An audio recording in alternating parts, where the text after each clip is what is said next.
Hi guys, I'm here with Joel. He's my friend and is a physiotherapist and also works as a personal trainer. And today we are going to talk about falls. So when we fall, we are on the floor, what should we do? Can we talk about that, Yeah, Joel? Yeah, sure. Well, first of all, you should not panic. The best way to do it is to control the breathing. Okay? So first of all, you have to control your breathing. Breathe through your nose smoothly and use your diaphragm. Okay, breathe through your belly, and that's the best way for not entering in shock or panicking. So you mean, so if we are on the floor, doesn't matter what is the position, if I'm here or if I'm there? Yeah. Well, of course, you should be able to put yourself in a comfortable position and then control your breathing while you are doing it. Okay, you fall, you are still a little bit, whoa, what happened? So do you mean when we fall we shouldn't try to stand up quick? No, probably it's not the best, because you can have some injury and trying to get up without injury can get things worse. First of all, you fall, you stabilize yourself, breathe, try to calm yourself, assess the situation, and then you start thinking, okay, how I'm gonna get up now? I think the problem is most of us when we fall, we are worried about what other people are. Well, sometimes the problem is when we are alone. Some people, when they get older, stay a lot of time alone at home. And then it's when this kind of subject is very important, because if a person falls and doesn't know how to get up, and there's a lot of people in that situation because they don't go to the floor enough times. Oh, tell me that. So why people have problems? People have problems to stand up, because a kid, when they fall, they can stand up. What we don't use it, we tend to lose it, and that's a perfect example of that. The people don't go to the floor anymore. We have beds, bed is here. Chairs is here. So we don't go to the floor. We don't use this range of motions and these type of controls. So and then people start losing this basic capability of going to the floor and getting out of the floor, and it's very important. Except some, if we go some Asian countries like they don't have any in Asia, Africa, they go there. They don't have. So people the joints start getting with stiffness, lack of body awareness. So this kind of work, I start doing this because my grandmother fell on the floor and she couldn't get up, and she spent all night on the floor until my mother found her the next day. So that's when I start asking myself, okay, how can I help people that have difficulty getting up from the floor? How can it help them? Because what do you think about giving some examples about the work you do about that? Yeah, sure. Okay, so first, imagine that you fall face down. Okay, so you are on the floor. First of all, try to calm yourself. There you go with the breathing. Try to breathe through your nose using your diaphragm. Okay, see if you have any injuries or something. Then you have to transition. This system, we work several transitions between positions. So you are laying down. We are talking about the system. So this is the system, yeah? Yeah.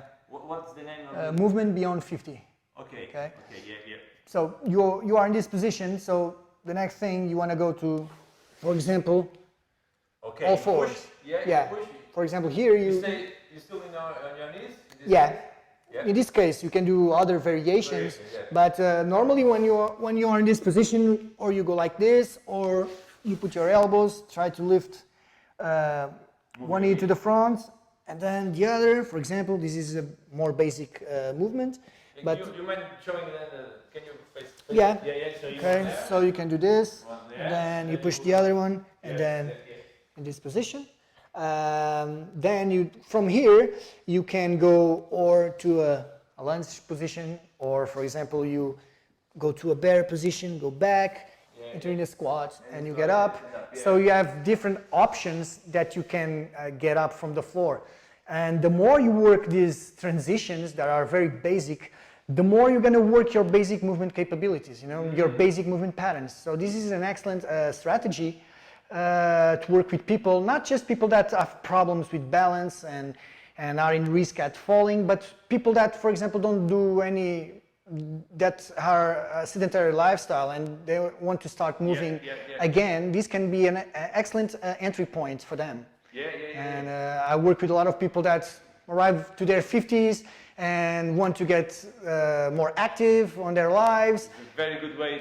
Because it's gentle, you know, and you work your basic mobility, stability, coordination, balance, strength. So it's a great point to start. And could we say in this case that it's not about learning, it's about remember what we did when we are babies. Because this is movements that we can see in babies. I think because, and correct me if I'm wrong, is the problem is we grow up, we stop moving, we spend most of the time sitting, computers, walking, sitting, and the brain starts to forget. It's funny because if you look at children, they're always playing on the floor. It's you know, the more you can see any little game that children do, they always are near the floor. The adults, us adults, we go away from the floor. No, that's children's thing. And the good thing, the interesting thing is the kids, when they fall, they don't break things, and they don't have problems to stand up. It's natural for them because they are always doing that. So, you know. And the problem we stop doing. So, in summary, we could say that if someone wants to start to practice physical activity, it's a very good way. Is kind of engaging and kind of a little bit fun, and makes is with these gentle movements. And so just rolling on the floor, for example. Can I show you another different one? Can you lay down on the floor? Let's play a game that I do with my clients and some patients.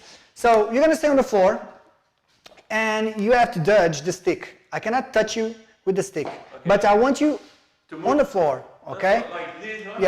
Okay? Ready? Okay, here we go.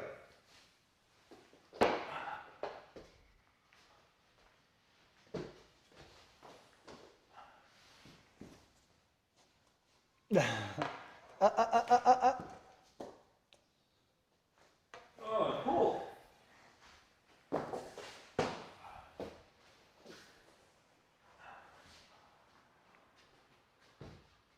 See, this is just a little game, that we can do.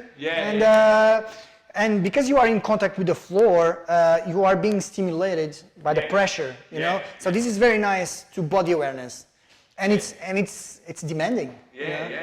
But it's playful. So that's the cool thing.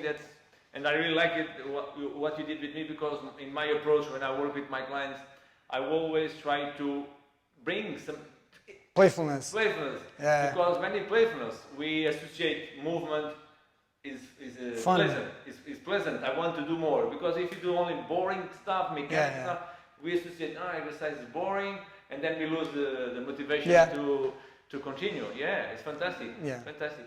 Okay, Joel. So if people would like to know more about your business, your approach, how can they? At the moment I just have the Movement Beyond 50. I have the Facebook page and the YouTube channel of Movement Beyond 50. So if you want to check it out, I have some videos.